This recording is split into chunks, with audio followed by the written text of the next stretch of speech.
Arne Slot only cares about one thing, and the win over Chelsea, 2-1 win over Chelsea at Anfield, proved this to me. We're going to get into several reasons why. There's several pieces of evidence why I think Arne Slot only cares about one thing, and that one thing is incredible for us as Liverpool fans, and we're going to get there. But first, let's talk about why I think Arne Slot only cares about one thing. First and foremost, the game plan yesterday was, I think for the first time in a long time for Liverpool, was to let the opposition possess, to let Chelsea have the ball. This is the only way I could explain it, guys, because if you look at the stats, okay, Liverpool 42.5% possession, Chelsea 57.5%. It was clear that Liverpool came into the game with a clear plan to let Chelsea possess and then to try to hit them on the counterattack. Chelsea had 5 corners to Liverpool's 1. That's not normal, at least not so far this season. Chelsea also didn't have any offsides, which I find fascinating because Liverpool were clearly not interested in playing a high line. Now, they did that on Chelsea's 1 goal. I don't think that was intentional, but Liverpool clearly had this plan to let Chelsea possess, have the ball as much as they really wanted to. Now, I think there were individual players that probably gave the ball away unnecessarily, and Szoboszlai was one of those guys. Salah was one of those guys, and we just kept giving the ball back, like really, really quickly for the entire game, and that didn't really change from minute 0 to minute 95. But I think that was the plan. It was like, not that Arne Slot told his players, all right, as soon as you get the ball, give it back to Chelsea. But it clearly was the plan to have our defensive core, our back line, and our midfielders sit deeper. There wasn't as much support for Mo Salah or Jota, Darwin Núñez, Cody Gakpo. It was like, we're going to get the ball up there, try to do something with it, but, we're not having Trent Alexander-Arnold and Andy Robertson bomb down the wings and get into the box. That wasn't happening yesterday, and I think that's why our offense looked a little off. Our attack looked a little flat, and certain players looked like they might have tried to do too much, which they might have just had to because we didn't have the support. We didn't throw, our right and left backs up into the box. And so that's the first point. Chelsea were given free rein to possess as much as they want. Okay? Now, number 2, don't let Cole Palmer touch the ball. And Liverpool did this really, really well. The game plan was do not let Cole Palmer touch the ball, especially in Liverpool's defensive third, Chelsea's attacking third. And Liverpool did this very, very well. Cole Palmer, I think, had one chance that I believe was it Andy Robertson came back, or Curtis Jones, actually. Curtis Jones came back and blocked, which was a fantastic tackle. And Cole Palmer really didn't have anything going on for him, which is a brilliant plan, right? It's a brilliant plan to go and say, we're going to take the one guy who can beat us, and we're going to nullify him. He's not going to do anything against us. And that's what they did against Cole Palmer, and it worked. And by the way, this is the channel that is all red. It is all Liverpool all the time. It's all red. And I would love so much for you to subscribe and join this Liverpool community. We've got guests on the show all the time, guys like Aaron, our London Red. And so we're having a lot of fun, and we'd love for you to join in. All right, next point here. The game plan was to stack the middle of the pitch, and I'm going to get to the one thing Arne Slot loves, and this is going to ladder up to that, because really what happened here was all of these things kind of come together to really create this kind of ugly win, this ugly 2-1 win for Liverpool. We were not free-flowing football. We were not possessing. We were not having these beautiful, 2-minute spells where we're doing these beautiful, touch and go. And, we didn't see that at all. And I think that's because the game plan was just to compact the middle of the field. Everything was compact. And even, Chelsea even broke our high press, like really well.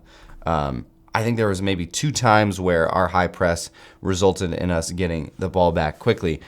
But Chelsea did a good job of breaking that press, of possessing out of the back and making those cutting passes through our press. But Liverpool's plan was to just compact the middle of the pitch. How many times did we see Chelsea get the ball out wide, either on Trent Alexander-Arnold's side or on Andy Robertson's side, and then not do anything with it? Andy Robertson looked vulnerable at times, and yet what came out of that? Nothing. There were no goals that came out of an Andy Robertson, being too slow or whatever. So compact the middle of the pitch, and then let Chelsea have the wings.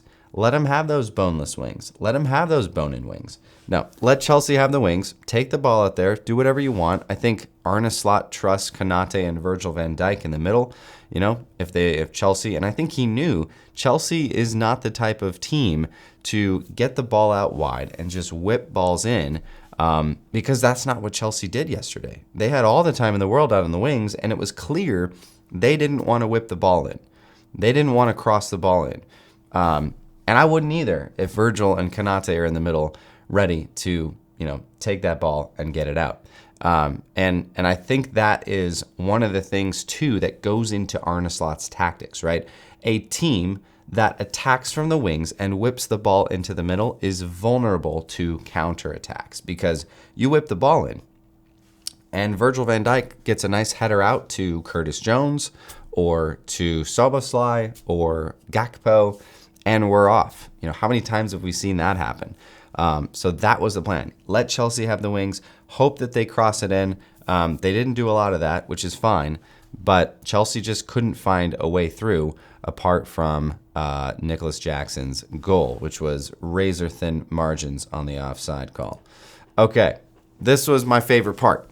Let Curtis Jones be the Trojan horse.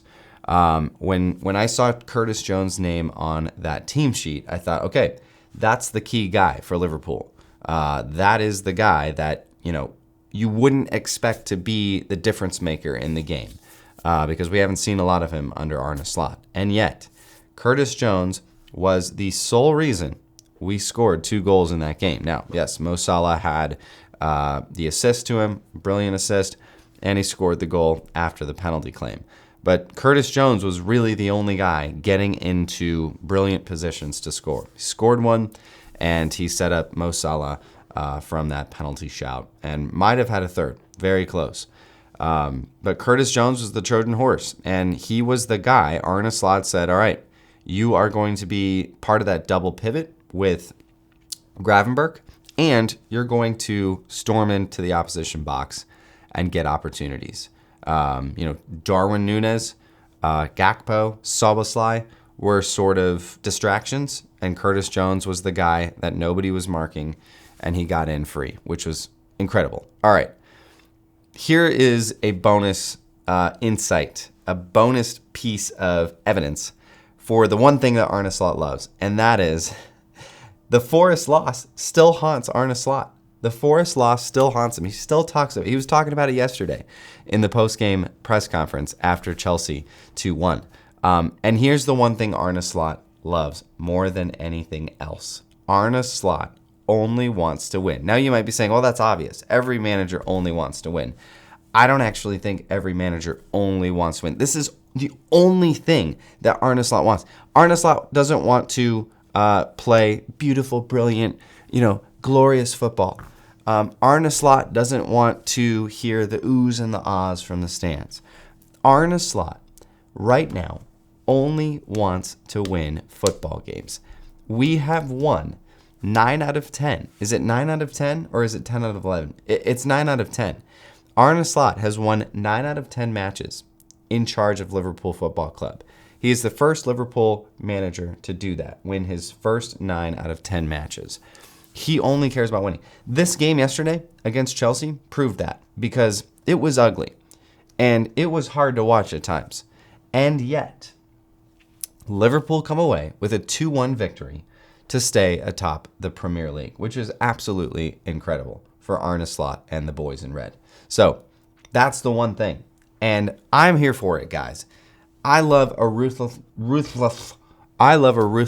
manager who wants to win every single game and does the little things to win every single game. And that is exactly what Arne Slot is doing. He is pulling the strings, and it's not always going to be pretty, but Arne Slot wants to win every single football game, and so far he's doing a really, really good job of it. Yeah, of course.